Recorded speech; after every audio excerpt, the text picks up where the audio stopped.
उस द्वीप में एक पशु होता है जिसे गेंडा कहते हैं। वह भैंसे से बड़ा और हाथी से छोटा होता है। उसकी नाक पर एक लंबी सींग होती है।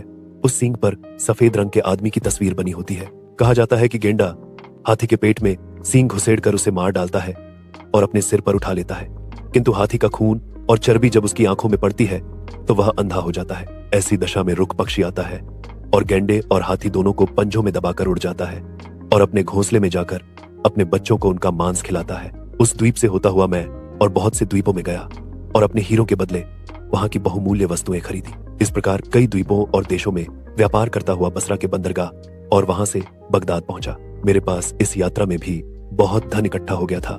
मैंने उसमें से काफी दान किया और कई निर्धनों को धन से संतुष्ट किया।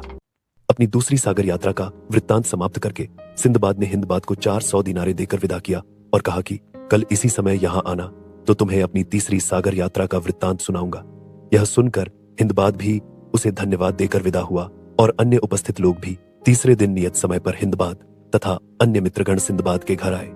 दोपहर का भोजन समाप्त होने पर सिंदबाद ने कहा, दोस्तों, अब मेरी तीसरी यात्रा की कहानी सुनो, जो पहली दो यात्राओं से कम विचित्र नहीं है।